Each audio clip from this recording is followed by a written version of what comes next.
तो स्वागत है आप सभी का आज की क्लास में। आज की क्लास में हमारा टॉपिक है एक इतना सरल सवाल जिसको 99% लोग करने में गलत साबित हुए हैं, क्योंकि वो लोग ध्यान से इस सवाल को करते ही नहीं। इस सवाल को करना इतना आसान है, फिर भी लोग पता नहीं इस सवाल को कैसे गलत करते हैं। तो चलिए हम देखते हैं इस सवाल को सॉल्व करना है, कितनी आसानी से मैं आपको ये सवाल सॉल्व करके दिखाता हूँ। तो हमारा आज का सवाल है, जैसे कि ये हमारा सवाल है, देखिए हमें देना है 772 का भाग 7 से। तो देखिए कितना सरल है, फिर भी लोग पता नहीं इसको कैसे गलत करते हैं। चलिए हम सवाल को कर देखते हैं।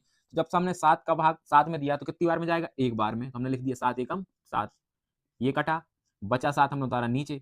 अब कितनी बार जाएगा? एक बार में फिर जाएगा, तो हमने फिर एक लिखा, तो फिर लिखा, काटा और बची बचाई संख्या हमने क्या लिख दी? नीचे, तो नीचे लिख दी 2। अब 2 में तो जा नहीं रहा, तो हमने लगाया दशमलव। ठीक है, अब उतर गया यहाँ 0।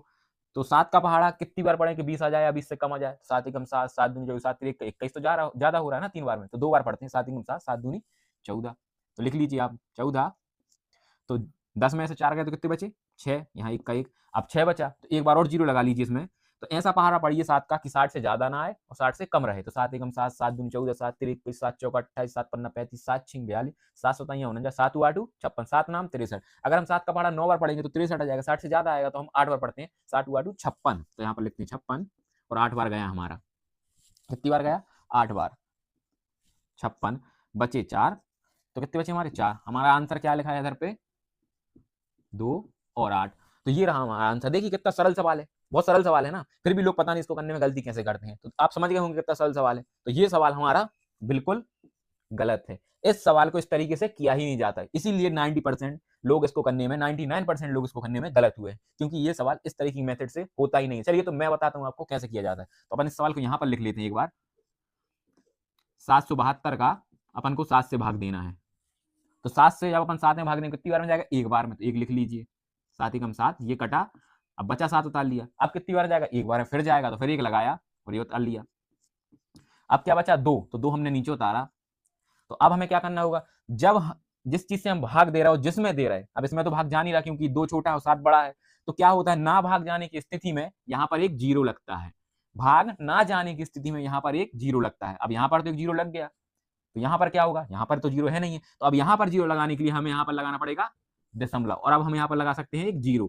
तो 7 का पहाड़ा पढ़िए, तो 7 एकम 7, 7 दूनी 14, तो 2 बार हमने जब पढ़ा तो यहाँ 14 आ गया। 10 में से 4 गए तो बचे 6 और यहाँ कट गया, है ना। अब फिर यहाँ पर 0 लगा लूं, तो 7 का पहाड़ा इतना पढ़ो कि 60 से कम रहे। तो 7 8 56, हमने 8 बार पढ़ा तो यहाँ 56 आ गया। तो देखिए ये रहा हमारा सवाल। अब इसको एक और 0 लगाते हैं, एक स्टेप और बढ़ा के देखते हैं। तो 7 एकम 7, 7 दूनी 14, 7 तिरिक 21, 7 चौका 28, 7 पन्ना 35, 5 बार और गया तो हमने 35 लगा लिया। इस तरीके से अपन करते जाएंगे तो ये बढ़ता जाएगा, लेकिन आंसर सिर्फ इतने में ही आ गया आपका। देखिए 110.228, 110.285, ये आपका सही आंसर है। और ये था आपका, जिस तरीके से आप लोग करते थे, ये आपका गलत आंसर है। तो क्या करते हैं बहुत सारे लोग? इस तरीके से सवाल को करते हैं, जो कि गलत होता है। इस सवाल को करने का सही तरीका है ये। अगर आप कैलकुलेटर से भी सवाल करके देखेंगे तो आंसर ये आएगा, ना कि ये आएगा। इसीलिए 99% लोग इस सवाल को करने में गलती करते थे, क्योंकि वो लोग इस तरीके से सवाल करते हैं, जो कि सही तरीका है ये तरीके। ये यहाँ 0 क्यों आता है कि जब यहाँ पर बची संख्या हमने नीचे उतारी, उसमें आगे भाग तो जा नहीं रहा, तो ना जाने की स्थिति में यहाँ ऊपर एक 0 आ जाता है। फिर दशमलव लगा के अपन यहाँ पर 0 लगा सकते हैं। तो ये रहा सही मेथड। तो मिलते हैं अगली क्लास में।